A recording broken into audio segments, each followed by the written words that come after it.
Buenas, muchísimas gracias a todos por conectarse. Acá ya estamos en la penúltima sesión de sesiones lupuladas. Hoy toca balance lupulado y las técnicas de lupulado, estrategias de lupulado en cervezas de bajo alcohol, que tiene su yeite diferente a otras cervezas. Vamos a ir esperando que se vayan conectando todos y mientras se van conectando vamos empezando con la introducción. Como ya saben, los que estuvieron siguiendo, todas las ediciones anteriores están en el canal de YouTube, tanto de Birratecnia como de Hopsteiner, así que por ahí lo pueden ir escuchando. Y ahora en un ratito vamos a ir presentando a los invitados de lujo que tenemos hoy. Y bueno, sin mucho más, voy a contar un poco lo que vamos a hablar hoy. Vamos a hablar un poco del perfil de agua, del el grist, de los granos que vamos a elegir, de algunas cuestiones de las técnicas de macerado que son importantes en este tipo de cervezas, un poco de adiciones en caliente, tanto Herbor y Whirlpool, algunas cuestiones de selección de levaduras, dry hopping en estas cervezas para lograr, bueno, lo que todos queremos, que sea una IPA, pero que lograr que no tenga harsh, lograr que el amargor que proviene del dry hopping esté equilibrado, etcétera, etcétera. Y también por último hablar un poco de la carbonatación como otra herramienta más para trabajar este tipo de cervezas. Bueno, ahora Rich puede contar un poquitito de Hopsteiner. Gracias, Leandro. Bueno, yo soy Richard de Hopsteiner. Hopsteiner es el proveedor de una compañía familiar. Estamos en sexta familia y somos sus proveedores ya por 175 años, brindando lúpulos desde el campo hasta la pinta, como queremos decir. Cada vez más cortito, Rich. Cada Está vez más muy corto. bien. Bueno, igual está todo en los videos anteriores. De hecho, nos percatamos la última vez que no te habías presentado todavía. Bueno, después, Birratecnia empezó como un podcast, después terminó como una plataforma, otro montón de cosas.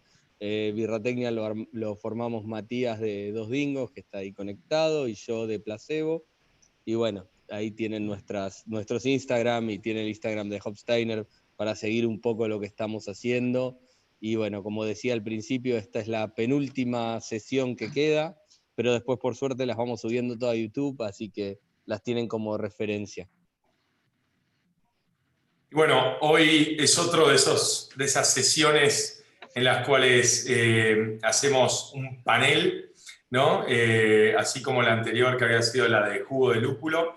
Ahora nos abocamos a las cervezas de bajo BB y en este caso tenemos también un panel de expertos espectacular formado por, bueno, Johann Schauer, que es el maestro cervecero de profesión del Instituto de Emens en Alemania, con más de 20 años de experiencia y en más de 8 plantas cerveceras, lo cual no es un número bajo para nada, y de capacidad de todos tipos de tamaños, ¿no? De 144 hectolitros hasta 3 millones de hectolitros por año, ¿no? Desde Erdinberg, Steiner, Cervecería Panamá, Heineken, Cerveza de Costa Rica, Cerveza Argentina, etcétera, etcétera.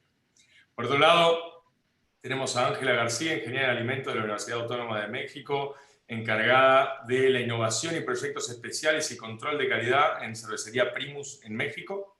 Y Enrique Espinosa, que tiene una licenciatura en Química de Alimentos por parte de la Universidad Autónoma de México, 6 años de experiencia como head brewer en Cervecería Primus, con capacidad de 10.000 hectolitros por año, juez, participado en competencias nacionales e internacionales, etc.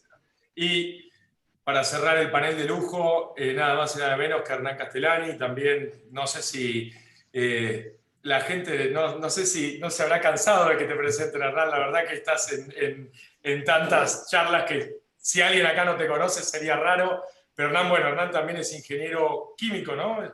O me equivoco, ¿ingeniero químico sos originalmente?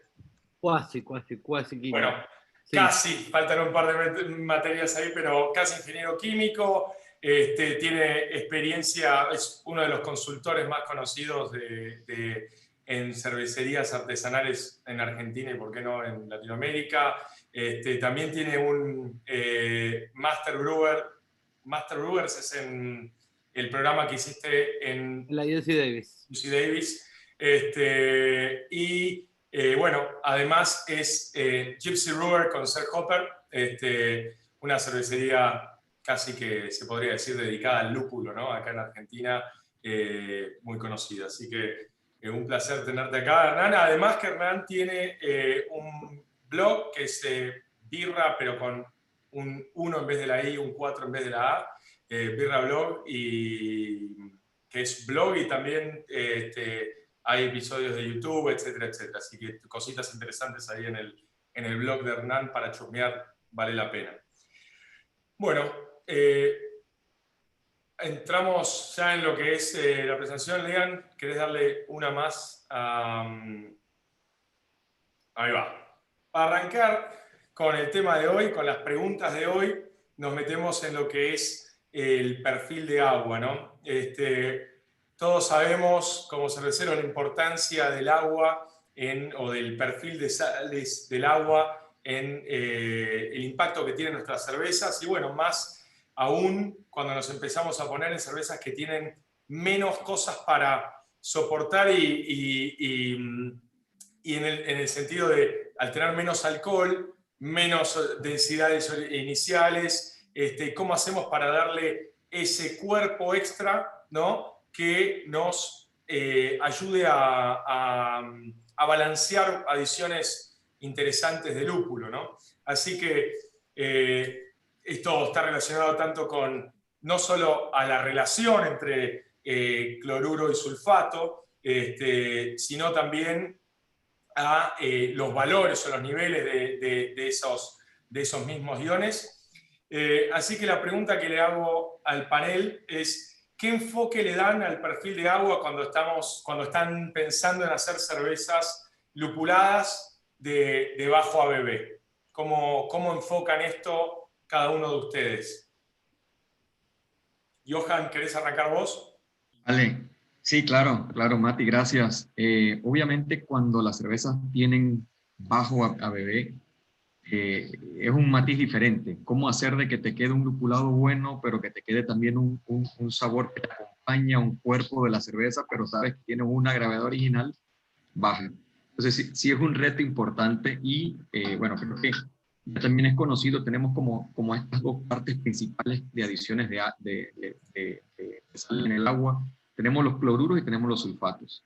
Y yo creo que también dentro de cervezas de bajo alcohol o inclusive bajo gravedad original, puede tener algunas diferencias. Hay algunas que son de bajo alcohol, pero quisieras que tengan un cuerpo un poquito más relevante. Y obviamente acá tu rata de sales la inclinarías un poco más a los cloruros, que sabemos que nos van a dar un cuerpo más en la cerveza. Pero hay también algunas cervezas de bajo alcohol que quieres darle un énfasis un poco más a la resequedad, o inclusive acentuar un poco los sabores al lúpulo, entonces puedes también jugar con los sulfatos. Acá, como les dije, va a depender inclusive de cerveza de bajo alcohol, ¿qué tipos quieres tú hacer? Creo que las cervezas americanas son un poquito menos densas, son más suaves, y creo que no necesariamente tendrías que agregar muchas sales o calcio con cloruro, sino que tendrías una mezcla bien balanceada para que también te aporte un poquitito ese picantín que te puede dar los sulfuros o un sulfato de calcio, por ejemplo, ¿no? Perfecto. Y más claro, entonces vos lo que decís es dependiendo del estilo, ¿no? Es lo que estás hablando. Pero pongámosle, para meterle en contexto, una Session IPA, por ejemplo. ¿Qué apuntarías si quisieras hacer una Session IPA americana, más o menos en qué rangos de ambos iones, o por qué no también con el calcio, ¿no?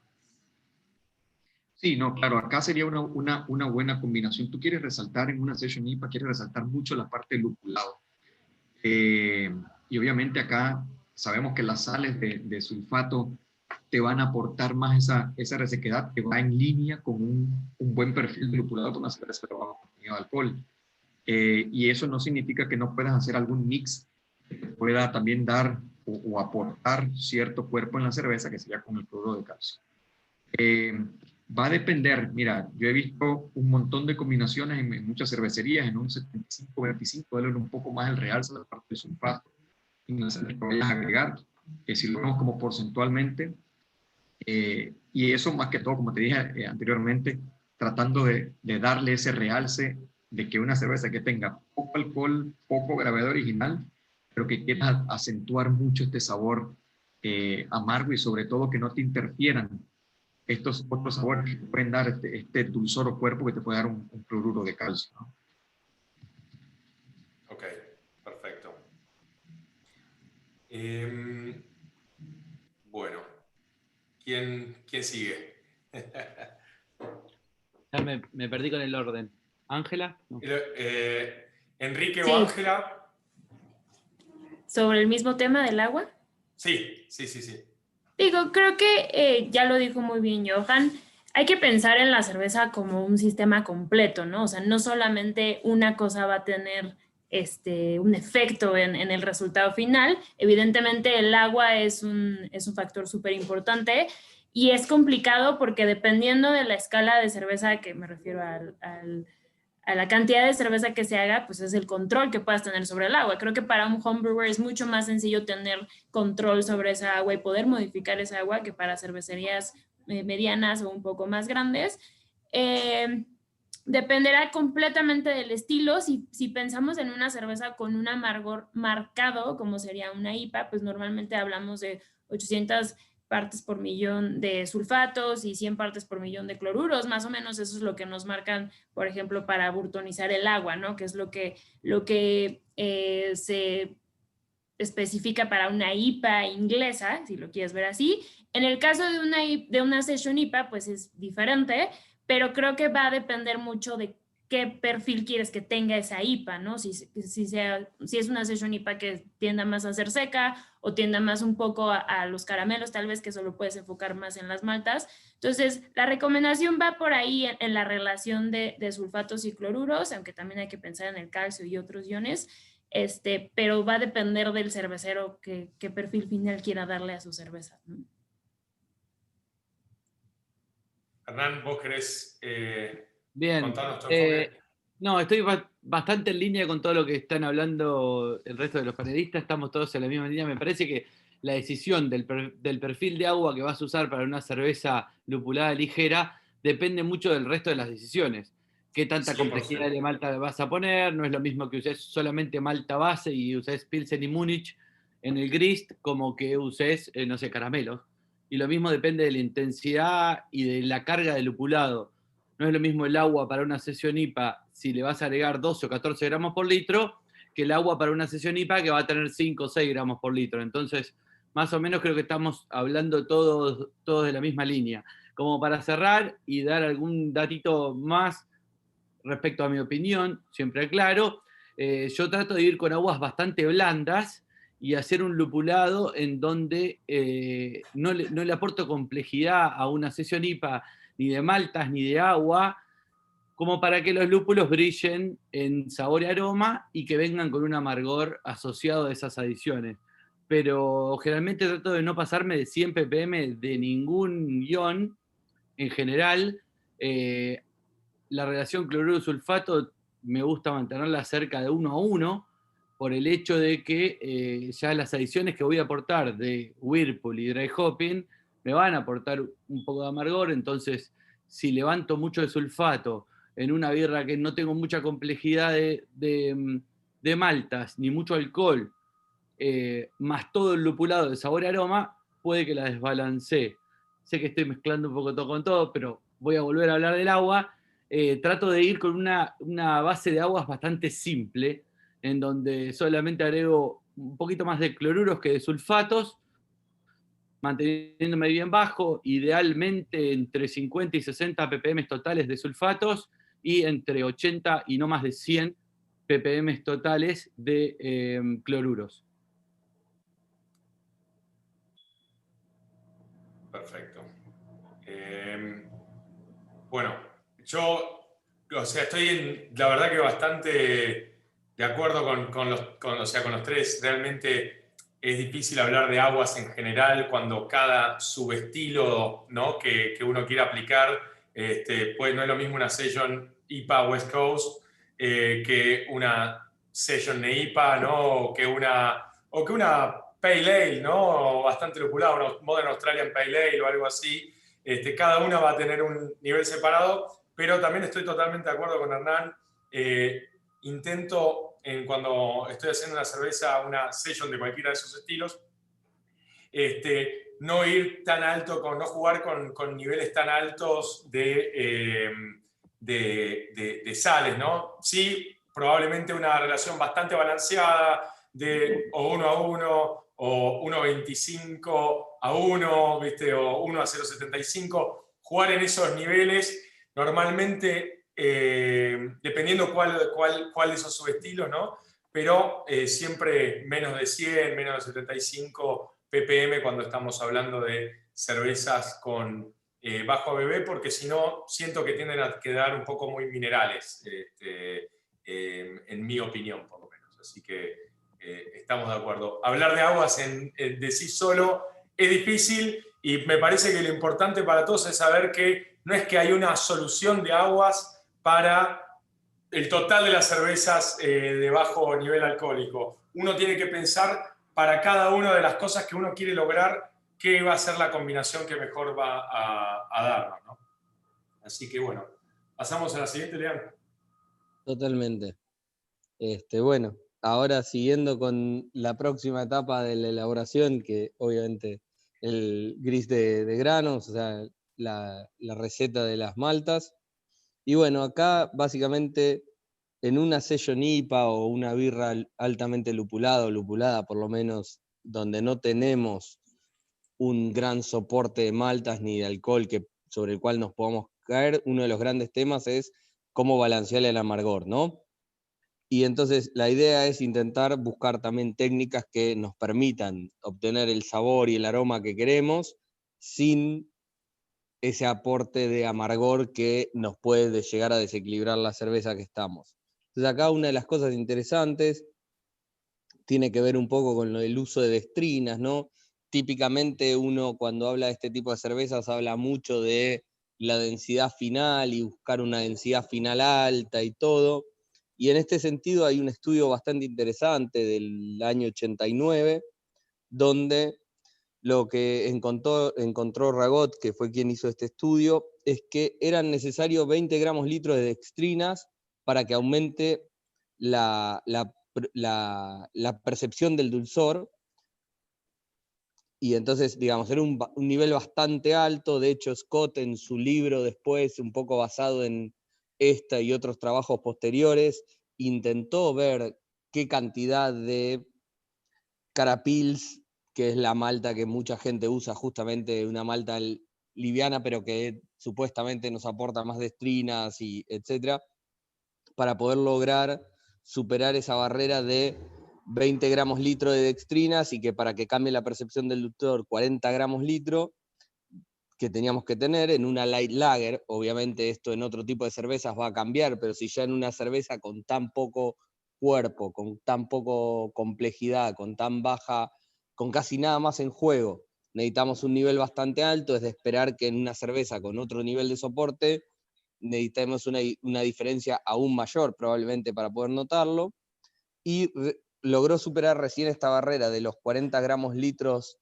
de dextrina usando 50% de Carapils, que digamos es muchísimo más alto de lo que normalmente uno usa en un gris de maltas de Carapils, que puede ser el 2, 5, 10% típicamente, o en las recomendaciones típicas para ese tipo de maltas. Entonces, acá la pregunta era un poco, bueno, y además de esto hay otra cosa interesante a tener en cuenta, que dependiendo un poco de la malta que estemos usando, es que vamos a tener un perfil de un extracto y de un nivel de atenuación distinto, más allá de la cepa de levadura, que obviamente, como dijo Hernán, todo influye, es difícil analizar una variable por vez, pero no nos queda otra. Entonces acá un poco la idea es que nos cuenten qué tipo de maltas les gusta usar para poder intentar balancear en una cerveza de bajo alcohol un lupulado intenso.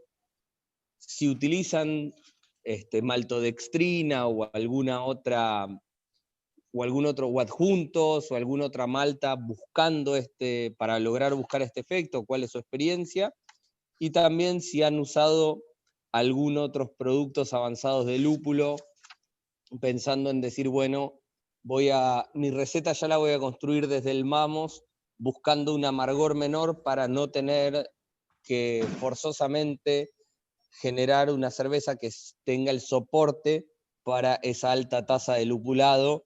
Quiero lograr el aroma o el sabor de otros mecanismos sin tener un aporte, la contrapartida del amargor, digamos. Sí, yo he visto, Leonardo, en base a tu pregunta, yo he visto de todo. En algunas cervecerías hay cosas que van por la izquierda y otras completamente por la derecha, y como mencionaba también Mati, no hay como un centro acá. ¿Y por qué me refiero a esto? Yo soy un poquito más de la vieja escuela, a mí me gusta dominar la malta. ¿Y a qué me refiero con dominar la malta?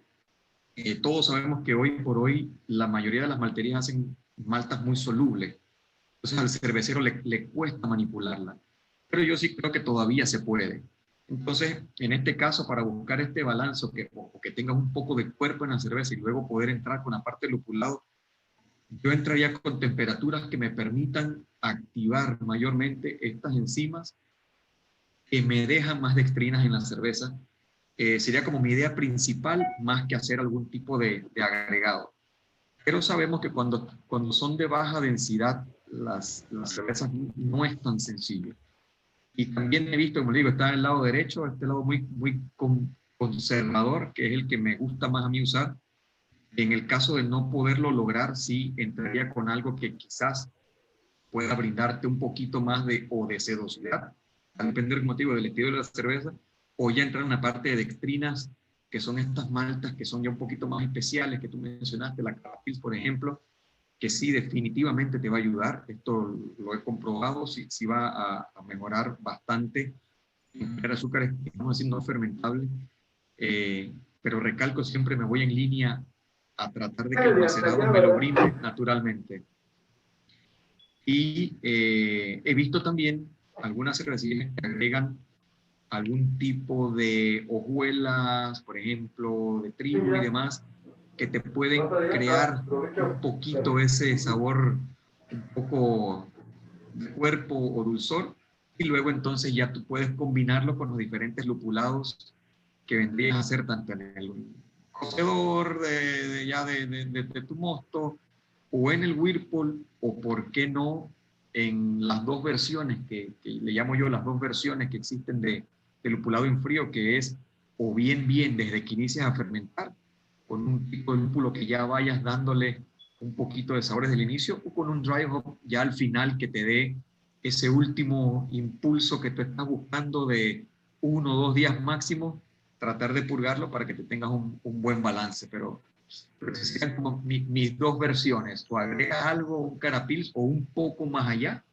de alguna avenita o alguna hojela de trigo, para crear un poco sedosidad y engañar un poquito esa parte que no tendrías con una dextrina, o simplemente agregar pues malta que ya sabemos que te van a aportar esa dextrina. Claro, vos más bien te inclinarías por el lado de jugar más bien con lo que es temperaturas de macerado y ese tipo de cosas, mucho más que con la selección del criterio de selección del gris de maltas, digamos. Así es. Y sería, y ya te digo, eso te lo va a permitir el maltero. Si tienes una malta muy soluble, a veces es muy difícil que inclusive tú con temperaturas o tiempo, reducciones de tiempo, puedas lograr tener lo que quieras. Entonces sí necesitas esa ayuda extra de una malta, por ejemplo, como la Carapils, o inclusive algo más allá, como lo que te hablaba, que hay personas que ya buscan otro matiz y le dan por lo menos un poco de sedosidad, simulando esto que no te darían las maltas, que sería una maltodextrina, que sería este dulzoncito cuerpo que queda, y es lo que busca en una cerveza de bajo alcohol. Totalmente. Y Enrique o Ángela, ¿quieren comentar un poco cómo lo encaran ustedes desde Primus? Sí, bueno, mira, nosotros aquí en la cervecería, principalmente, ahora sí, para todas nuestras cervezas, utilizamos las rampas de maceración. Entonces sí, siempre estamos jugando un poco con la temperatura dependiendo ahora sí del resultado que queramos lograr, ¿no? Obviamente también partimos de una buena base de maltas, utilizamos, no sé, si quisiéramos hacer una cerveza de bajo contenido alcohólico, pero que se resalte bastante el amargor, pues bueno, definitivamente sí utilizaríamos malta Carapils, tal vez Múnich, no sé si un poco de trigo, ahí para acentuar los sabores. Y sobre todo, si nosotros nos basamos principalmente en rampas de temperatura para poder sacar este pequeño punch que queremos al final para tener el amargor.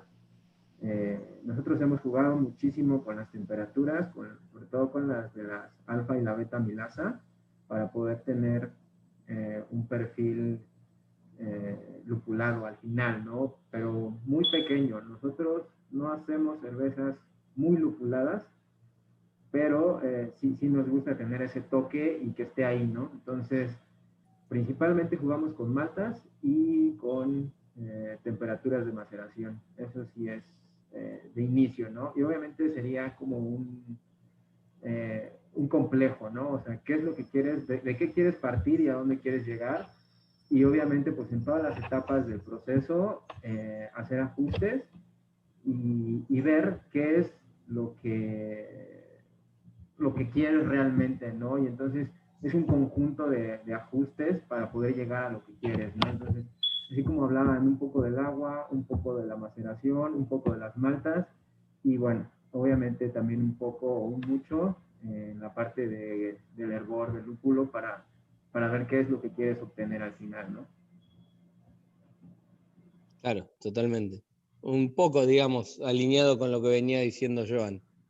Y vos, Hernán, yo sé que tenés tu amor por la maltodextrina. Bien, me alineo, estamos todos sobre la misma lógica, me parece.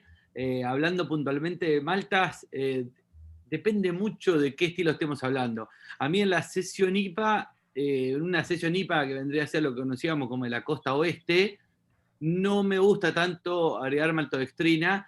Si nos vamos a un estilo de los Hazy, Juicy o New England, por supuesto que es mi ingrediente número uno, te diría, después de las maltas base. Entonces, hablando de una sesión IPA regular, la que todos conocemos, con una cepa americana, yo prefiero aportarle esas dextrinas levantando la temperatura del macerado, como bien dijo Enrique, me parece una muy buena herramienta, y a diferencia de estilos más arriba en intensidad, como un American IPA, o más arriba todavía un Imperial IPA, no le agrego azúcares fermentables simples como una dextrosa o un azúcar de maíz, porque si no, no tenés la complejidad de malta y el cuerpo necesario para soportar todo el lupulado que viene después. Pero básicamente mi lista de granos para una sesión IPA preferida es muy simple y es Pale y Múnich y nada más que eso. Me parece que Carapils un porcentaje bajo también suma, pero teniendo buenas maltas base, estás cubierto con esa cuota de proteínas y de soporte para la espuma y para un par de cosas más. Y el tema de a cuánto levantás la temperatura de macerado o cuántos fermentables formás con tu mosto durante el macerado, depende mucho también del lupulado que le vayas a dar. Nuevamente, no podemos dejar hablar una cosa con la otra. Una sesión IPA debería ser, salvo estas New England sesión IPA, pero una sesión IPA de la costa este debería ser seca y amarga. Entonces, si te pasás de dextrinas, como que te vas a ir un poco fuera del estilo. Entonces, hay que hacer un buen equilibrio entre el cuerpo y el soporte que le das, y después cuánta intensidad va a tener el resto del lupulado en amargor. Pero en líneas generales, sí, comparto plenamente. Yo no banco mucho los caramelos, ni mucho menos ahí veo en el gráfico de COG el de malta tostada. Me parecería un pecado radical porque va a ir en contra del perfil lupulado y va a salir a competirnos y a molestar mucho. Obviamente que también hay Session Red IPA y hay un montón de estilos en donde la complejidad de maltas va por otro lado, pero volviendo a una West Coast Session IPA, me parece que con maltas bases tranquilamente podés lograr un buen soporte de malta para agregar 8, 10, 12 gramos por litro después. Totalmente. A ver, de hecho, el gráfico ahí de Koge más bien apuntaba a comparar la atenuación, no era necesariamente aplicado a sello IPA, Claro. sino en este concepto de entender que distintas maltas van a tener un potencial de extracto distinto y un límite de atenuación distinto, más allá de la cepa que uno elija, ¿no? No, y está buenísimo Simplemente... porque, por ejemplo, el de Ragot que está al lado, que si vos vas viendo que a medida que aumenta la dextrina, cómo te cambia la viscosidad y el dulzor, eso está bárbaro en la interpretación de una New England IPA, por ejemplo, en donde son birras que técnicamente son muy amargas, pero con tanta dextrina y con tanto cuerpo no se perciben amargas. Totalmente. Y totalmente. juega con esto que está en el gráfico a la derecha. Hay que esconder todas esas sumulinonas, ¿no? Claro. Y es como que son muy dulces y muy amargas y no se deberían sentir ni muy dulces ni muy amargas. Y ese juego y esa mano como cervecero a mí me encanta. Técnicamente son birras muy complejas. Exactamente. Acá, digamos, lo que queríamos rescatar de este gráfico era, porque no hay nada en la bibliografía de Cara Pils estrictamente, y Cara Aroma también se usa un poco en ese mismo concepto, de que va a depender muchísimo de, como todos estuvieron hablando después, del macerado. O sea, vos podés tener una malta como una Cara Pils, donde supuestamente te debería aportar mayores niveles de dextrina y todo, pero cuando lo usás en porcentajes bajos y tenés maltas que están, como dicen los americanos, super hot, muy calientes, o sea, con unos niveles enzimáticos altísimos, si no manejas bien tu macerado, todo lo que tenían de dextrina los vas a perder en ese macerado. Entonces los tiempos de macerado empiezan a ser una variable interesante, que bueno, ahora podemos hablar cuando pasemos un poquito el tema de macerado, pero empieza a haber otras herramientas de juego y no solamente, o sea, la selección de grist sin pensar cómo lo estás manejando por sí mismo, concuerdo que no alcanza, como todo. Todas estas variables están correlacionadas. Y bueno, nada, sí, yo concuerdo en buscar ese equilibrio. Para mí es interesante en cervezas de bajo alcohol buscar maltas como la malta como Viena o Múnich, donde puedas dar un pequeño soporte de maltas que te logre balancear ese amargor. Si bien comparto que, por ejemplo, una Session IPA de tipo West Coast deberías tener un amargor perceptible, también los niveles de lupulado que estamos usando ahora en dry hop y todo para lograr esa explosión de aroma son mucho más altos que los que se usaban hace 10 años cuando esas cervezas empezaron a aparecer, y a veces necesitas un poquito más de ayuda para lograr tapar un poco ese adicional de amargor, si vos querés poder lograr tener esa explosión aromática que uno espera hoy en día de una cerveza, ¿no? Entonces un poco era charlar sobre eso. Mati, ¿querés? No, estoy en línea con lo que fueron diciendo. Y bueno, nos metemos en macerado, que básicamente ya la mitad lo hablamos, así que vamos a hacer un poco rápida a esta. El tema es que hay algo que va más allá de lo que hablamos de la temperatura, ¿no? Que normalmente o históricamente se habló mucho de ¿cómo decirlo? La relación de empaste tenía también un impacto sobre la fermentabilidad del mosto. Es decir, cuando hablo, por las dudas para el que no sabe, cuando hablo de relación de empaste hablo de cuántos litros de agua por cada kilo de malta que metemos en el macerado. Y antes, o sea, lo que era común decir es que se bajaba la fermentabilidad al tener una relación más espesa, digamos, ¿no? El tema es que esto tal vez era real hace un tiempo, pero hay pocos trabajos, no es que hay muchos trabajos académicos hechos al respecto, pero el trabajo de Narcís y Briggs dicen o concluyen algo que después Troester confirmó, que es que con las maltas modernas, con las modificaciones modernas, eso no necesariamente hoy se da como se daba antes, es decir, que no afecta tanto a la fermentabilidad del mosto la relación esa de empaste. Pero sí confirma Troester que la temperatura, el pH y los tiempos de macerado son cosas que sí afectan. Es decir que, no sé, esos son factores con los que podemos jugar, ¿no? Temperatura, pH y tiempos. Entonces, en función de estas cosas, más o menos, bueno, la pregunta es bastante simple. ¿Qué es lo que, ya algunos ya tal vez ya la respondieron antes, pero cómo es que hacen este juego ustedes para lograr cervezas de bajo ABV con tener un soporte final? ¿O qué es lo que tienen en cuenta a la hora de hacer el macerado en cuanto a temperatura, pH y tiempo de macerado? Yo me voy de nuevo a la vieja escuela. Creo que tiene un impacto con las maltas de hoy. La parte de tiempos y temperaturas más que la concentración. Creo que hoy el poder enzimático de las maltas, de la mayoría de las maltas o de las malterías en donde están trabajando ahora, apoyándonos nosotros con esto, muchos están buscando más que todo es la parte de obtener más extracto, están buscando menor tiempo de macerado, y eso obviamente nos quita a nosotros el poder como cerveceros de trabajar la malta. Entonces, el tema de la concentración, creo que aquí hay algo que hay que aclarar y puede ser un poquito peligroso. Mucha concentración te puede traer un poco de problema tecnológico y va a depender del tipo de equipo que tú tengas. Yo he estado también haciendo algunos experimentos de este tipo y en alguna ocasión las bombas no estaban lo suficientemente preparadas para manejar la concentración. Entonces hay que tener un poquito de cuidado con esta parte. Pero si tienes la tecnología para lograr manejarlo, pues muy bien.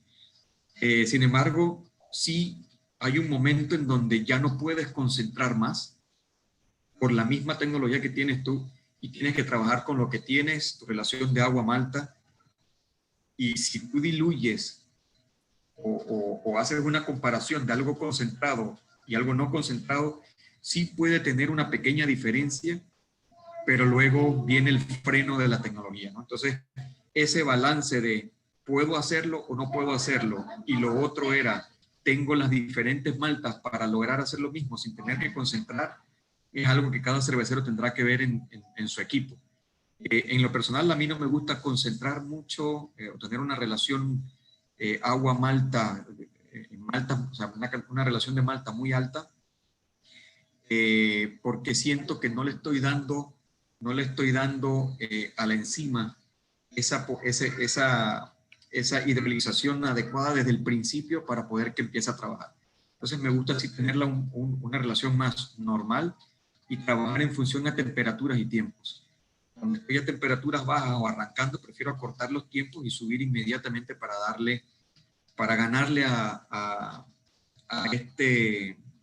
esta lucha con los malteros, ganarle un poco más y extraer más dextrina más que trabajar con concentración. Pero definitivamente sí hay una pequeña diferencia que sí lo puedes palpar, pero quizás no sea suficiente para el tipo de cerveza que estás buscando. Entonces, de nuevo volvemos a esta parte en donde los dependes se hacen importantes, ¿no? Y va a depender del equipo que tengas, porque sí puede causar algunos problemitas cuando concentras mucho, ¿no? Bien. Ángela o Enrique.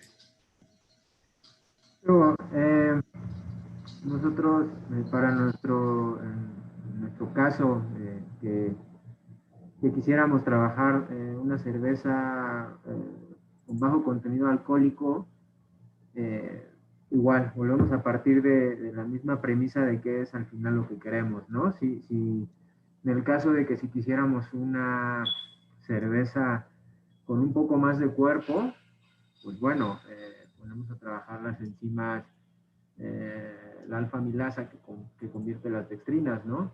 Si quisiéramos una cerveza con menos cuerpo y menos dulce, pues bueno, nos iríamos al otro extremo de temperatura, que sería que trabajara la beta-amilasa, ¿no? Entonces, ahora sí que partiendo de lo mismo es qué es lo que queremos para el resultado final, ¿no? De todo. Al final, qué es lo que queremos nosotros y trazar un plan en cuestión del macerado, ¿no? ¿Puedo decir algo rápido? Claro que sí. Digo, creo que es muy importante lo que dijo Johan. Creo que como cervecero, tu limitante más grande va a ser, en el caso del macerado, conocer tu equipo. Porque pues muchas veces tú vas a querer hacer una cerveza con una relación de agua de 2:1, pero tal vez tu equipo no te lo permite, ¿no? O la eficiencia o el rendimiento que vas a tener, pues no te va a permitir hacer esa relación. Entonces, normalmente la relación que más usamos nosotros es 3:1, dependiendo del tipo de cerveza que vamos a hacer. En el caso de las Session IPAs en particular, y creo que también hay que hacer mucho énfasis en esto, o sea, puede haber otros estilos de cerveza que sean bajos en porcentajes alcohólicos y que sean lupulados, que no necesariamente sean Session IPAs, entonces Sin ahí duda. va a cambiar toda la jugada. Si quieres tener una cerveza que tienda más hacia la sequedad y al cuerpo ligero, pues una maceración de 64, 65 grados centígrados o hasta más abajo si lo quieres ver así. Si quieres una cerveza que tenga más cuerpo, que te permita más tener esta textura, pues puedes, o sea, sí, no abajo de 68 grados centígrados. Y es más, en esa temperatura puedes usar hasta otros adjuntos, o sea, como hojuelas de algo, ¿no? Ahí decían avena, o podría ser hasta trigo o cebada, la cebada misma, ¿no? Pero en hojuela para no aportar tanta proteína, pero aportar un poco de azúcar. Entonces, creo que va a depender, como ya dijimos, mucho del resultado final que queramos tener. Hernán. Bien. Seguimos en línea. A ver, solamente tengo para agregar que acá con el macerado nosotros como cerveceros vamos a decidir no solamente la densidad inicial en base a los kilos de malta y los litros que saquemos, sino la densidad final, el cuerpo y el alcohol que va a tener. Entonces, hablando de Session IPAs, no es lo mismo hacer una cerveza de 4,5 de alcohol, supongamos de 1042, 1006 o 1008, no hice la cuenta, pero va a andar por ahí, que hacer una cerveza de 1050 y que termine en 1012, 1014. Y eso es lo que los que vienen hablando el resto de los panelistas, que estamos de acuerdo. Me parece que estas cervezas, al ser tan ligeras de alcohol, entendamos que de la malta no solamente vamos a sacar azúcares, sino vamos a sacar muchísimos componentes más. Estamos todos más o menos en línea, pero voy a hablar por mí. Yo prefiero usar 100% malta sin el uso de adjuntos para aumentar los fermentables, ni tampoco las dextrinas, pero levantar un poquito la temperatura de macerado con el fin de que la densidad final de la cerveza fermentada no sea tan baja. ¿Por qué? Porque si tengo un mosto muy liviano y tengo poca complejidad de maltas y encima lo voy a lupular fuerte, puede que desbalancee en cuanto a un amargor o una carga de lupulado que no la pueda sostener con el resto de los perfiles. Entonces, una buena manera de balancearlo es levantando la temperatura del macerado y por consecuencia teniendo una densidad final de la cerveza terminada más alta. Estamos totalmente de acuerdo. Hernán, yo también prefiero lo mismo que vos. Yo cuando estoy pensando o diseñando una receta de una IPA de bajo nivel de alcohol, normalmente tiendo a tender a que la densidad inicial sea más alta, pero la densidad final también sea más alta para que tenga un poco de soporte del lúpulo que después le vamos a agregar, ¿no? O sea, realmente eso es lo que apunto. ¿Y cómo lograrlo? Yo personalmente en las pruebas que hice llegué a la misma conclusión que llegó Troester, que es, a mí personalmente, en mi equipo por lo menos, no me cambia la fermentabilidad la relación de empaste, ¿no? Entonces, yo ya es un tema que dejé de tomar en cuenta para cuando quiero hacer este tipo de cervezas, sino que simplemente uso la relación de empaste que mejor me permite después el proceso de filtrado y todo eso, o sea, que mejor me permite el proceso, pero no lo tomo como un factor de ajuste. Sí juego con tiempos de macerado mucho más cortos, probablemente de media hora, es decir que a veces busco hasta que solamente haya conversión total o solubilidad total de almidones, haciendo la prueba de yodo y que me dé, que no me dé que hayan almidones en suspensión, digamos. Entonces de esa manera ya poder decir, bueno, listo, terminó. y jugar haciéndole un mash out. O sea, tengo en mi equipo también, eso va a depender del equipo que tiene cada uno. Yo como tengo encamisado con vapor el macerador y separado del lauter, yo cuando llego al tiempo que quiero de macerado, específicamente en cervezas que quiero que queden con densidad final alta, además de hacerle tal vez un macerado a 70 grados, 69, 70 grados, tal vez después le hago, y apenas llegó el momento que quiero, pasó el tiempo que quiero, le subo automáticamente la temperatura a 75, 78, para ya matar cualquier tipo de actividad enzimática y que durante todo el tiempo del lautering no siga habiendo más conversión. Entonces, de esa manera, lograr sí una densidad final más alta.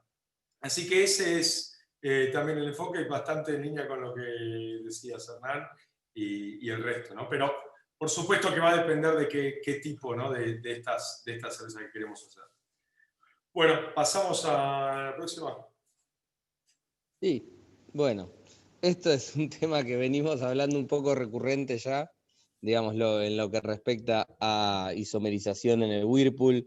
Ya hemos charlado bastante de que más allá de que bajemos un poco la temperatura del Whirlpool, vamos a seguir teniendo isomerización, vamos a seguir teniendo el aporte de amargor que vienen de los isoalfácidos, esto sin hablar de humulinonas ni nada por el estilo, sino simplemente de los isoalfácidos.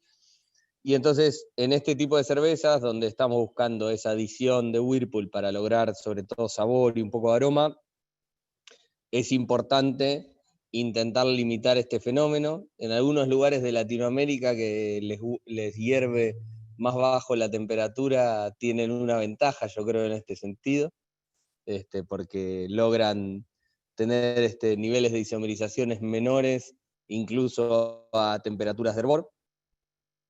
Pero bueno, la pregunta acá tiene que ver con eso, tiene que ver con qué tipo de adiciones hacen durante el hervor en este tipo de cervezas, o si directamente las descartan, esperando directamente al aporte de amargor proveniente únicamente de las últimas etapas. En IPAs también tuvimos toda una discusión con respecto a esto, a la decisión de agregar o no amargor al inicio.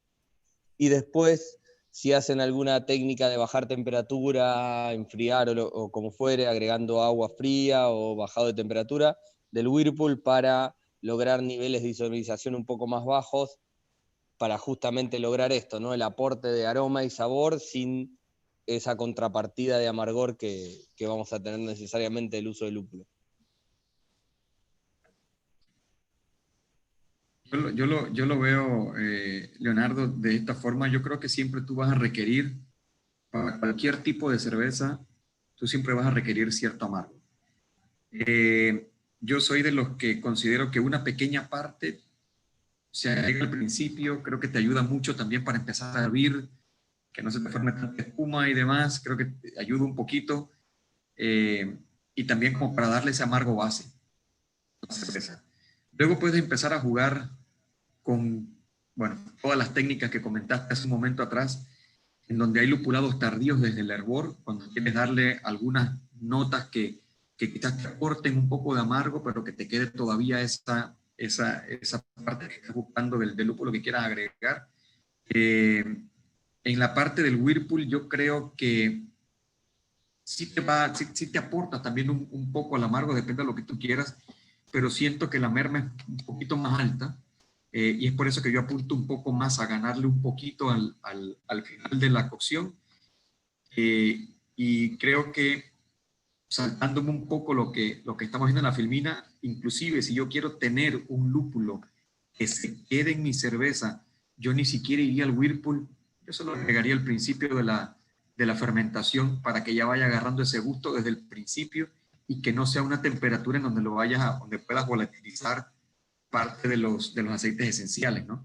Pero te digo, eso va a depender de tantas cosas, tanto de la mano del cervecero, qué quieres darle tú a tus clientes, qué sabor quieres tú garantizarles a ellos, para que cuando abran la cerveza lo puedan disfrutar, y ahí empiezas a jugar un poco. Pero sí, yo sí creo que una parte es interesante poderle hervir, ganarle un poquito de amargo, aunque sea poco, para que garantices tus isoalfácidos, y ya después puedes irte inclusive puedes irte al final con el 90% de lúpulo o con el 80 o el 70% que quieras dejar para que te dé esa hierbosidad o inclusive un poco de aromas y que te queden un poco de los aceites esenciales. En el Whirlpool, no sé, yo soy un poquito más aprensivo, yo no agrego en el Whirlpool, por ejemplo, porque siento que inclusive puedo perder un poco, ¿no? Ahí es una de las pérdidas más grandes que tienes, porque mientras estás a temperatura ya también está entrando el proceso de coagulación y se empiezan a sedimentar y yo siento que pierdo. Y prefiero más que eso agregarlo en el tanque directo, inclusive antes de empezar a enfriar el mosto ya tengo mi pequeña carga de lúpulo en el tanque, que puede garantizar que se me queden todos esos aromas y aceites que quiero, y obviamente ya después los voy purgando con el club y demás, pero garanticé que se me queden en la cerveza, ¿no? Es una forma de cómo yo los haría, sin dejar de ver pues la parte del amargor, que siempre lo vas a querer, siempre lo vas a notar, aparte de los sabores hierbosos o frutales o etcétera que te puedan aportar los diferentes lúpulos cuando los agregas a la vida.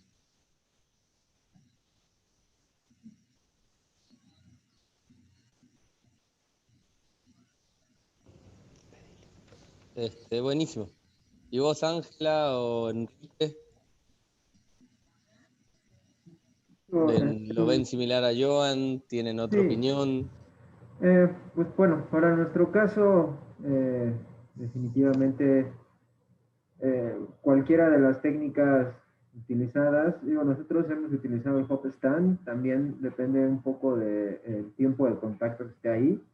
Nosotros no utilizamos un tiempo mayor después de terminar el hervor, 15-20 minutos, y luego realizar el Whirlpool. Esa sería la manera en que nosotros lo hemos llegado a hacer. Aquí nada más en adiciones de lúpulo, yo sí, dependiendo tiempos y todo eso, digo, cada quien lo hace como mejor piensa que le puede quedar o como es la receta, ¿no?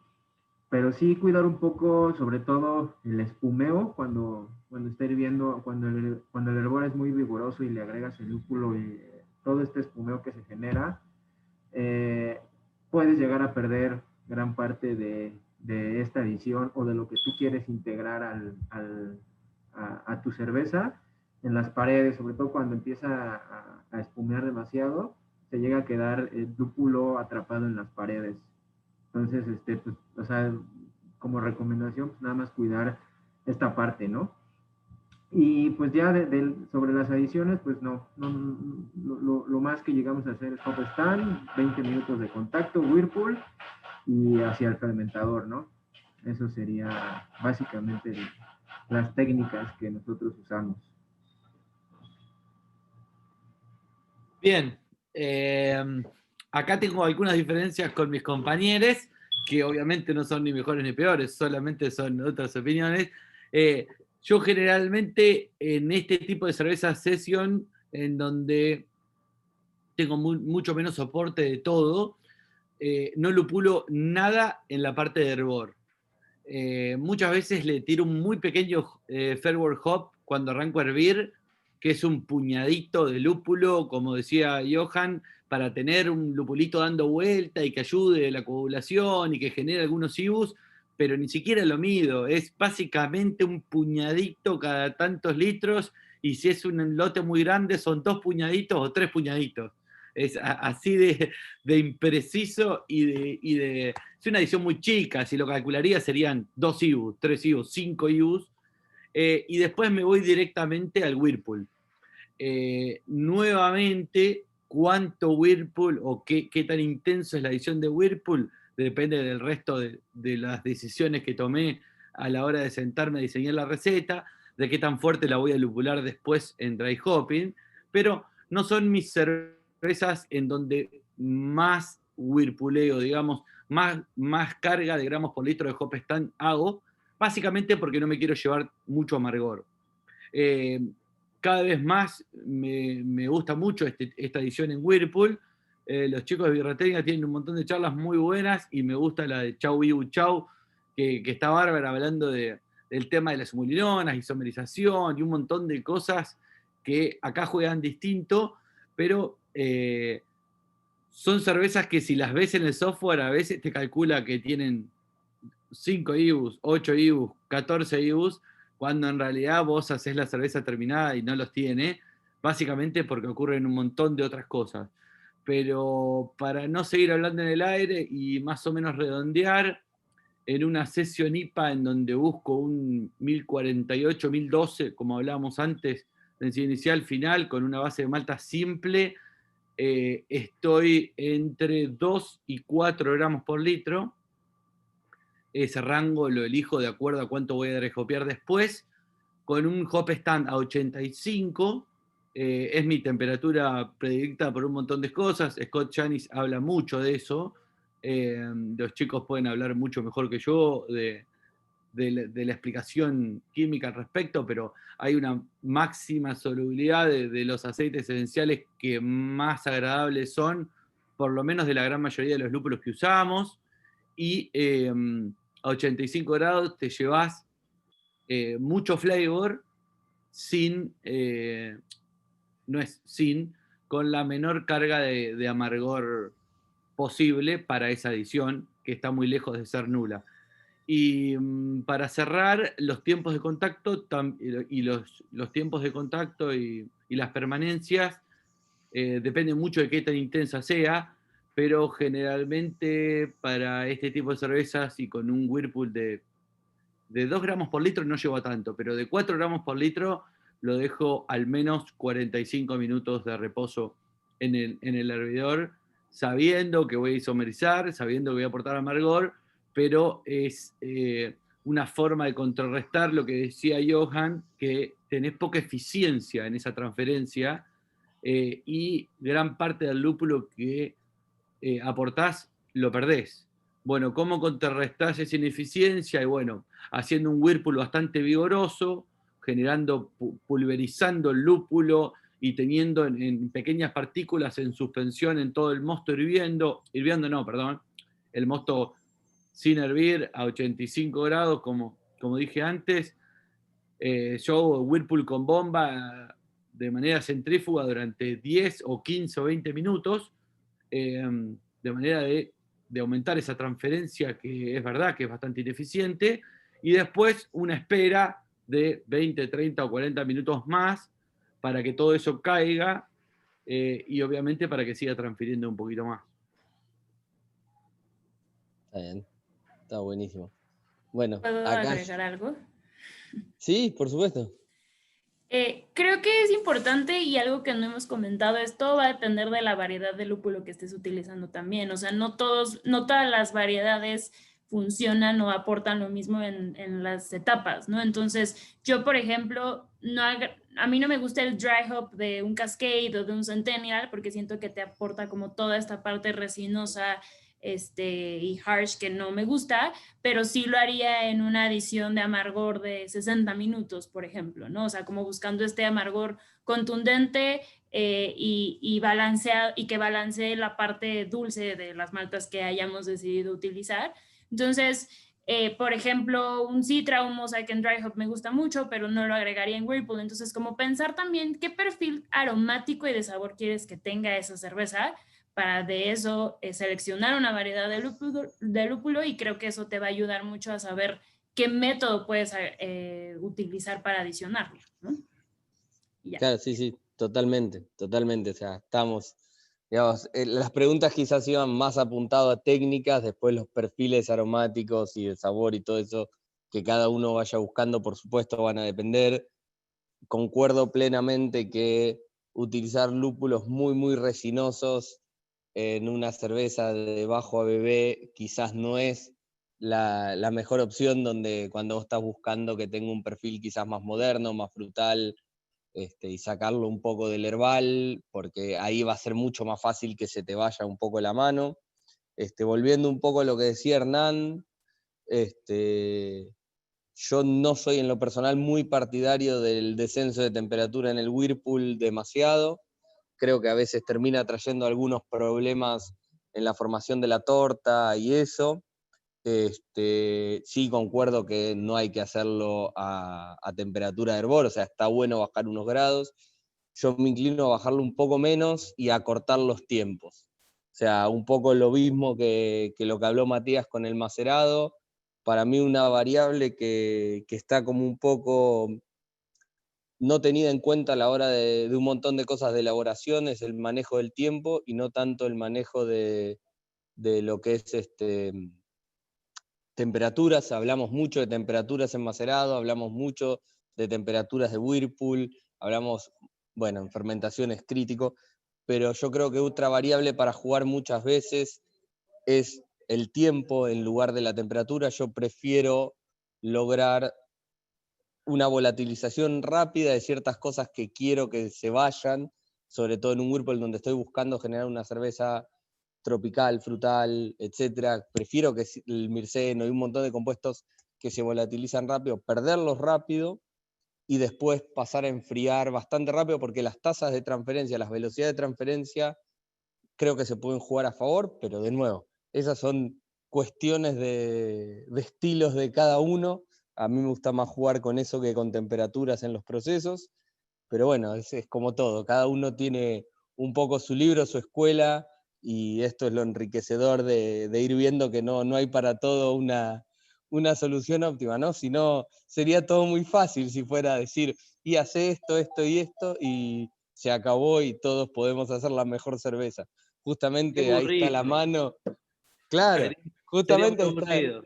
Sería muy aburrido, tal cual. Lo lindo es que hay que probar y jugar y ver, y lo que además cada uno va así como tenemos una diferencia en percepción organoléptica, la vamos a tener en técnica. Cada equipo es un mundo, digamos, si bien yo te puedo dar la receta de las mejores birras del mundo y que la repliques en tu equipo igual, más allá de tus capacidades, hay un límite a lo que uno puede hacer, porque hay un montón de factores que no tenemos en cuenta y que vienen dados de limitaciones y cuestiones que vienen dadas por el propio equipo.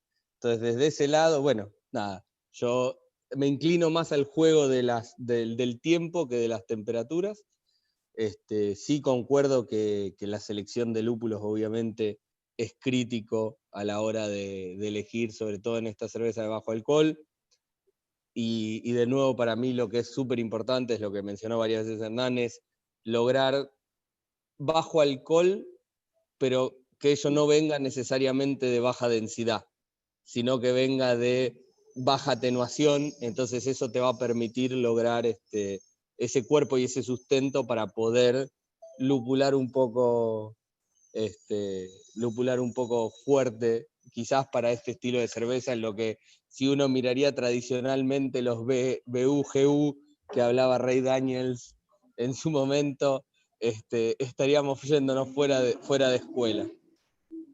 Pero quedó un tanto obsoleto. ¿Cuántos gramos por litro totales tenían esa cerveza? Totalmente, por eso. Ya no hablamos más de esas relaciones, ¿no? Hace 5 años, 1 libra por barril o 4 gramos por litro era un dry hopping bastante intenso. Y hoy estamos hablando que es un dry hopping chiquito, como para arrancar. Sí. Totalmente. Sí. Hemos cambiado. Rich ahí sonríe porque... El BUGU era cuando uno arrancó a hacer cerveza, era algo de lo que no, tenés que mirar el BUGU, y hoy ya de por sí el BU ya no lo podés calcular porque realmente no hay una manera de saber realmente cuánto amargor tiene, ¿no? Porque no depende de lo isomerizado, depende de un montón de otras cosas como hablamos 1000 veces. Así que relacionar algo que no es realmente cierto con la gravedad, con la densidad inicial, ¿cuánto nos puede llegar a afectar o qué dato real nos puede llegar a dar que nos ayude, ¿no? Hoy muy poco. Totalmente. Bueno, ya estamos llegando, ya nos estamos pasando el tiempo, así que vamos a ir rápido con esto. Básicamente, no por eso necesariamente significa que sea menos importante, ¿no? Pero tema de levaduras, básicamente hay muchos factores que hacen que baje la fermentabilidad de una levadura. Ni hablar que cada levadura o cada cepa distinta va a tener de por sí una atenuación diferente, ¿no? Pero la tasa de inoculación, los nutrientes, el oxígeno, la temperatura, todos esos factores van a hacer que las levaduras atenúen distinto. Ahora, eso tiene un poco una contra, que si no están muy contentas y las fermentaciones son saludables, y bueno, podemos llegar a tener sabores no deseados en la cerveza. Así que la pregunta es, para ustedes es, cuando las cervezas, o sea, para cuando están haciendo este tipo de cervezas, ¿buscan, por ejemplo, cepas que tengan generación de glicerol o baja atenuación para poder aumentar el mouthfeel o el cuerpo de la cerveza? ¿Juegan con alguno de estos parámetros? Es decir, ¿juegan con hacerla fermentar a temperaturas más bajas o con menos nutriente o con menos oxígeno? Oxígeno es un nutriente al final. Si llegan a hacer eso, ¿cómo juegan o cómo hacen para intentar que no tenga los efectos secundarios no deseados? Aquí de nuevo la vieja escuela. Yo creo que nosotros hacemos el mosto, la levadura hace el resto del trabajo. Yo prefiero tener una levadura feliz, feliz, que tenga todo lo necesario para ella poder desarrollarse y que pueda atenuar tal cual lo podemos verificar en una muestra patrón que hacemos fuera de la fermentación. Yo prefiero que atenúe y que yo en el mosto haga lo necesario para que obtenga el resultado final que estamos hablando acá, que es una cerveza con cuerpo, que sabemos que sea de bajo alcohol, pero que sí mantenga un poco de esencia de que te dé el perfil que estás buscando. Pero hacer que la levadura no te llegue a una atenuación, a mí me parece un poco arriesgado, porque puede ser que se quede inclusive más arriba de lo que tú estás esperando, no a la atenuación completa, sino que se quede, no en lo que tú esperas, sino más arriba. Y eso para mí es un poco peligroso, porque la levadura, como te digo, es un ser vivo y al final ya puede decidir en este momento, ya, bueno, hasta aquí llegué, se va al fondo y te puede quedar una cerveza con un sabor a mosto todavía, y ya creo que ese sería fuera del perfil que uno está buscando. En ese sentido, yo prefiero que la levadura tenga todo lo esencial, una buena cantidad de oxígeno, 9-11 miligramos por litro, que sea un mosto que pese a que tenga poca fermentabilidad, pues que todavía tenga sus aminoácidos los necesarios, 150 a 200 miligramos por litro, para que la levadura también pueda hacer su trabajo sin que te forme ésteres en exceso, dependiendo del estilo de cerveza, pero sí darle la oportunidad de que ella haga hasta el final lo que tiene que hacer. Nosotros el mosto lo tenemos que tratar o hacer de la siguiente forma, de que si queremos que quede todavía con este dulzor, con este cuerpo, pues así mismo lo tratamos de lo que ya habíamos hablado antes, con temperatura o utilizando algún tipo de máscara especial. Pero yo siempre quería una levadura muy feliz haciendo el trabajo completo. O sea, llegar a la atenuación que le corresponde, y nosotros decimos cuál es la atenuación hasta que queremos que la levadura llegue. Bien. Ángela o Enrique, Sí, ¿cuál es el enfoque de ustedes? pues aquí concuerdo totalmente con Johan. No hay muchos temas, o sea, con nosotros la levadura tiene que estar con sus nutrientes a la temperatura de trabajo. Si acaso estar jugando con las temperaturas, pues no, sobre todo por un tema de repetitividad del proceso, ¿no? Si quieres que te vuelva a salir lo mismo, la levadura es una de las cosas a la que menos hay que moverle, ¿no? Entonces, como dice él, pues tener una levadura feliz, nutrientes, temperaturas, y acaso pues, por ahí el descanso de diacetil para que no genere este compuesto, pero pues nada más, ¿no? O sea, aquí sí, con la levadura sí nosotros en nuestro proceso casi es lo más controlado y en el que casi no le movemos casi nada. Bien. Hernán. Bien.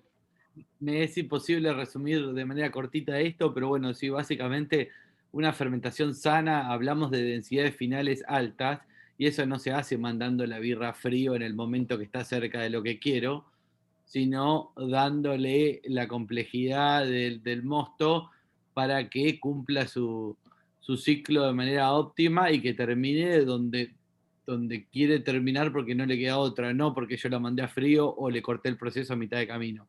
Entonces, una fermentación saludable con un buen inóculo.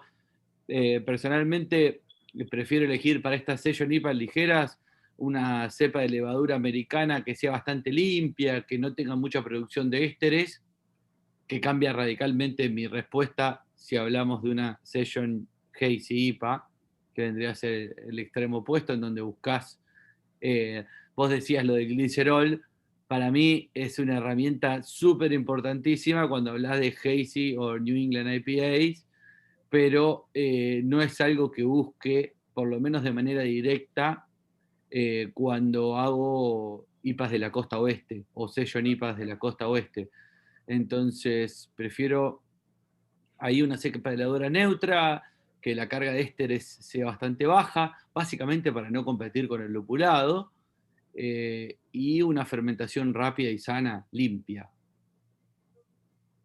Estamos 100% de acuerdo. O sea, personalmente tampoco juego con factores como temperaturas para hacer que fermente menos. O sea, uno realmente quiere esas fermentaciones totales.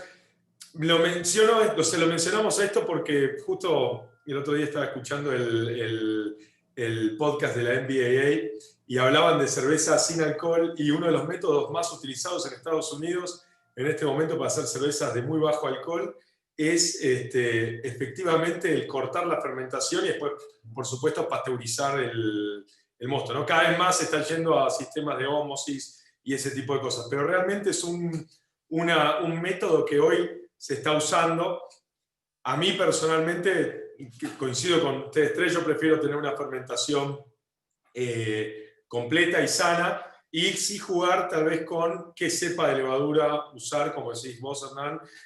Tal vez si hago una West Coast, a usar algo más tirando a una Chico o como el US-05 o California Ale, algo por ese lado. Y si es una de la costa este o Hazy, sí, esas ya van a tener mayor producción de glicerol. Estaría bueno que tengan tanta producción de glicerol como tienen algunas de las levaduras que hacen saison, que terminan ¿cómo se llama? A densidades súper bajas, a 1002, 1003 o 1001, y de igual la sentís, la tomás y tiene un cuerpo tremendo, ¿viste? A veces decís, qué ganas, pero por otro lado tenés fenol positivo y no compensa muy bien normalmente con los lupulitos. Así que, por más que ese para mí creo que sería como el santo grial de la levadura para Hazy IPAs y Session IPAs de la costa este. No sé, o todavía no encontré una levadura que pueda lograr esos niveles de glicerol y los niveles de ésteres, pero sí los fenoles, ¿no? Pero bueno, tal vez algún día aparece. Así que, nada, lo mismo. Está bueno ver que estamos alineados en eso. Bueno, ahora un temita que no vamos a entrar en detalle de los gráficos, ya lo hablamos en sesiones previas, tiene que ver con el aporte de amargor que uno obtiene a través de distintos, los alfa-ácidos sin isomerizar, las humulinonas que aportamos, que obtenemos cuando hacemos un dry hop. Y bueno, entonces la idea es que nos cuenten un poco cómo piensan las técnicas de dry hop, en este caso, en este tipo de cervezas, buscando justamente, ¿no?, el concepto de pensar en tener un poco menos de amargor cuando estamos con poco sostén de maltas, bajo alcohol y todo, y no queremos desequilibrar la cerveza, pero sí buscamos que el dry hop nos aporte una linda concepción de aroma, y sobre todo hoy en día que las cargas que estamos empezando a usar son bastante más altas, y lo que el cliente espera de una cerveza que explota es muchísimo más potencia de lo que hace unos años estábamos acostumbrados, ¿no? Sí, aquí yo creo que se puede jugar mucho con el momento de agregarlo, con el tiempo en el que se puede mantener ese lúpulo en la cerveza. y ahí yo creo que es donde está la mayor cantidad de experimento, sin inclusive dejar atrás el tipo de lúpulo que estás buscando de acuerdo al perfil también de la cerveza. Yo soy más de un lupulado en frío corto, lo agrego al final, que me aporte lo que necesito e ir purgando inmediatamente para que no me quede la hierbosidad o este sabor a vegetal. Creo que le gano mucho en el sabor a un lupulado en frío de esta manera. Y como le dije, dependiendo del tipo de cerveza y también el potencial amargo que quiera dar, obviamente al dejarle menos tiempo, pues no quedaría en la cerveza proporcionando un poco más de alfa-ácidos que también van a aportar amargo. Pero para mí yo creo que la clave está en corto tiempo, un lúpulo que te aporte muchos de estos aceites que buscamos que son ricos en aroma e irlos sacando inmediatamente después, porque ya después lo que te puede proporcionar en amargo ya no va a dar más. O sea, ya llega un momento en donde sí te va a dar cierto amargo, ya no te va a dar más, pero sí te va a quedar ese sabor a vegetal. Y obviamente, como hablábamos antes, todo va a estar en un balance. Un macerado para que te quede todavía con un cuerpo, siendo una cerveza de bajo alcohol. Si bien es cierto, hoy en día la tendencia es a hacer un dry hop mucho más alto, creo que ese mucho más alto va a depender de cuánto trabajaste en tu macerador para que al final tengas un pequeño balance entre todo este lúpulo que estás agregando en frío versus lo que agregaste en caliente y buscar la nota que más te va. O sea, yo creo que aquí no hay un libro que te dé la línea de por dónde ir. Creo que mucho va a ser en prueba y ensayo en tu cervecería, pero al final lo que buscas es bueno, un lúpulo fresco que te aporte este aroma importantísimo que tendría una nape o una session también inclusive, e inclusive para otro tipo de estilos también, pues buscar, si haces un dry hop, buscar esa forma de que tengas el balance al final. Pero yo siempre lo apaño más en un dry hop en corto tiempo.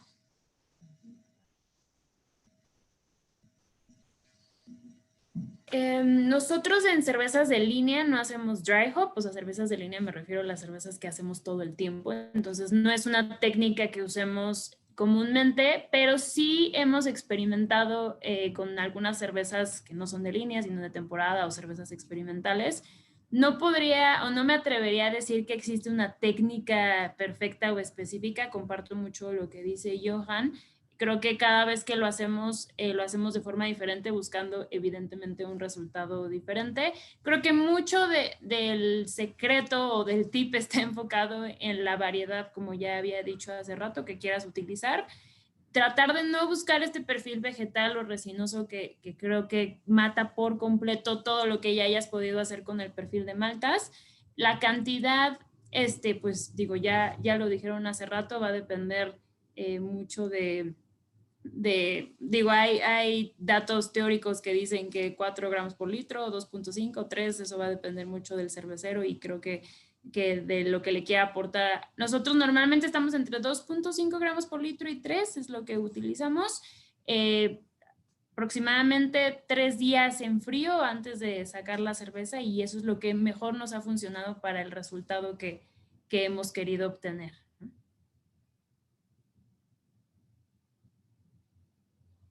Bien, sí, estamos todos en línea. A ver, últimamente vengo jugando con algo de cuánto amargor me aporta el mismo blend de lúpulos de acuerdo a la adición, porque lo que vengo viendo también, del cual no puedo decir mucho más que noto que mis cervezas logro cervezas más amargas o menos amargas con la misma combinación de lúpulos de acuerdo al tipo de dry hopping que uso. Entonces, si buscamos que esta cerveza no desbalancearla frente al amargor, tenemos que tomar una decisión bastante acertada de cómo y dónde usar los lúpulos. Banco mucho la teoría de más lúpulo por menos tiempo, con buenas purgas previas y posteriores al dry hopping. Me parece que le sacás poco de lo mejor y no mucho de todo. Con muchos tiempos de contacto, algo que vengo viendo es que te rompe mucho la espuma y puede estar dado por algunas solubilidades de otros compuestos que no son los que buscamos directamente en nuestra cerveza, como por ejemplo la carga de lípidos que tiene. Entonces, mucho lúpulo, poco tiempo es la filosofía que prefiero usar para mis birras. Después, no sé si decir en qué momento agregarlo, porque me parece que también depende mucho del equipamiento. Yo banco mucho el dry hopping al final de la fermentación, porque me parece que me soluciona un montón de problemas. Si soy más o menos prolijo, el pick-up de oxígeno es asimilable por la leva en los últimos puntitos, tengo una agitación natural con esa generación de CO2 en los últimos puntos, y además tengo presión positiva. Funciona bien, pero es un dry hopping que vengo viendo que le saco bastante amargor del que sea por el que ya hablaron los chicos antes en otras sesiones, pero tengo más amargor.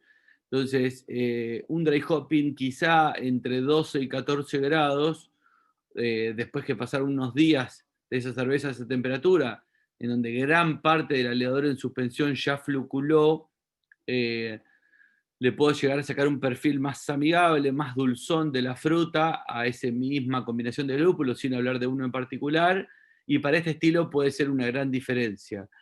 Pero tengo que tener mucho cuidado con el pick-up de oxígeno y la oxidación posterior de esa cerveza, porque si tengo mucha eficiencia, pero mucha incorporación de oxígeno, esa cerveza no va a durar y la estabilidad va a ser muy baja.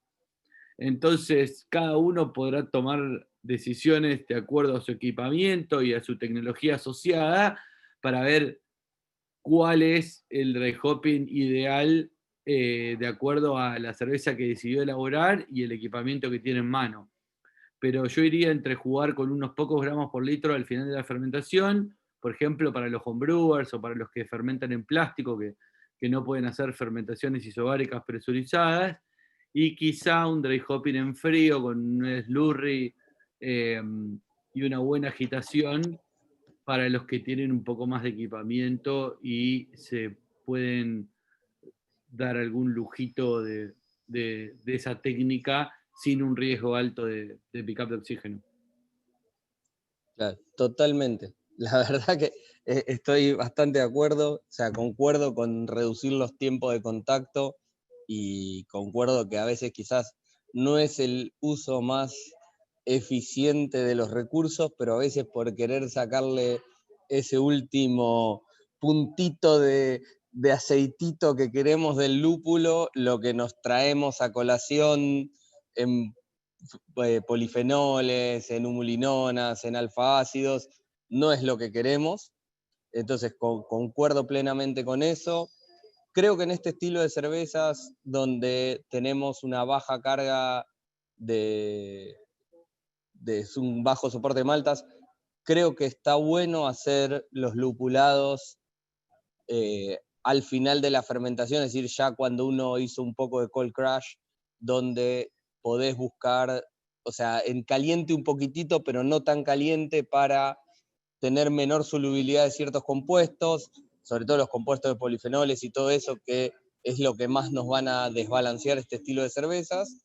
Pero bueno, obviamente que para eso hay que tener un hop doser para poder hacerlo bien, porque al final la realidad es que hacer mal un dry hop incorporando oxígeno es 100 veces peor, a mi entender por lo menos, que hacerlo en el momento menos adecuado. O sea, si no tenemos las herramientas para poder manejar eso, es completamente previsible hacerlo todavía durante fermentación activa hacia el final y por ahí rescindir un poco ciertas cosas, pero no incorporar oxígeno porque eso es letal y se supernota, más en este tipo de cervezas donde no tenemos otra cosa, entonces vamos a tener esos aromas a lúpulo oxidado que realmente no es tan bueno, sino no es lo que estamos buscando y es peor, digamos. A veces, a mí me pasa a veces catando cervezas que te traen una muestra, una cerveza que está bastante golpeada, pobrecita, y te dice, no, usamos 8 gramos por litro de Citra, y vos decís, bueno, me hubiera dado lo mismo que uses Citra, Mosaic,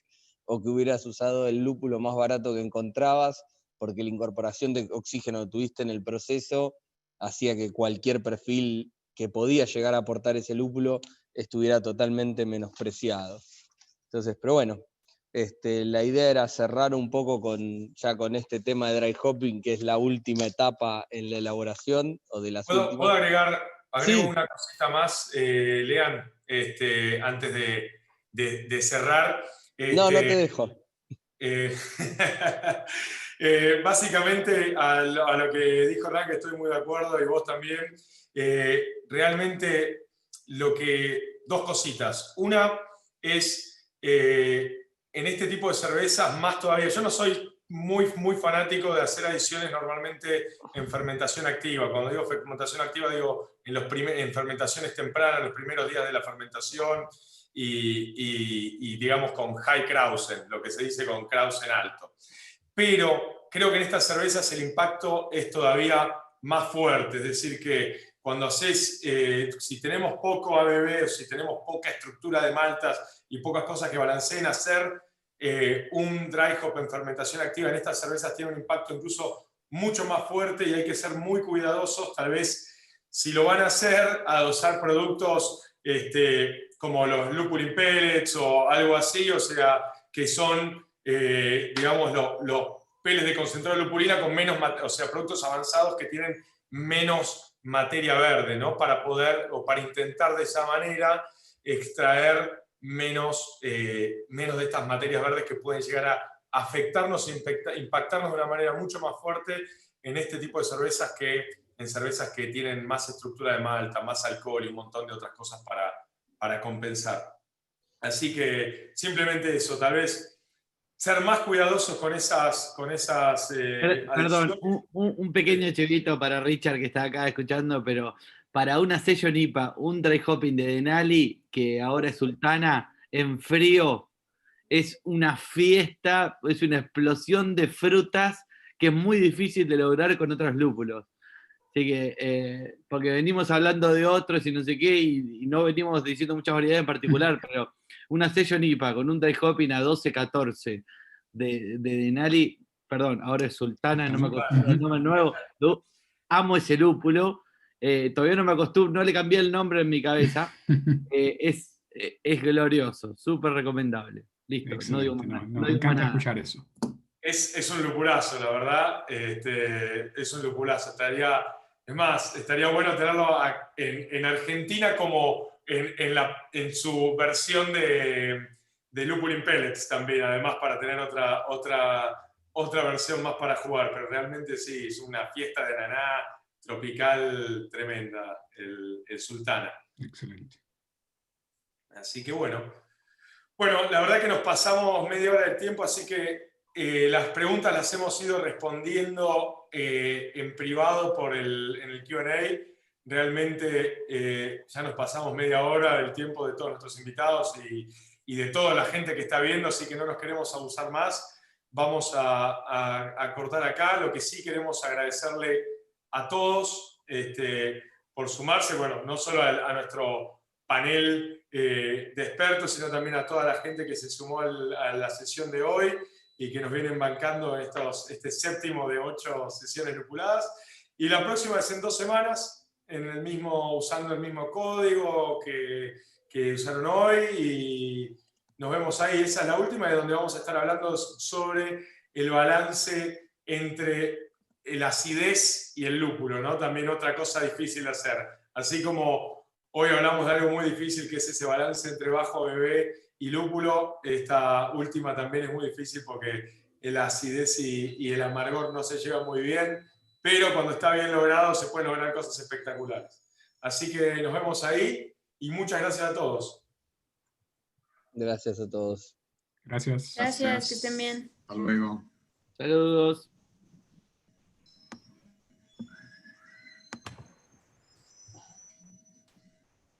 Gracias.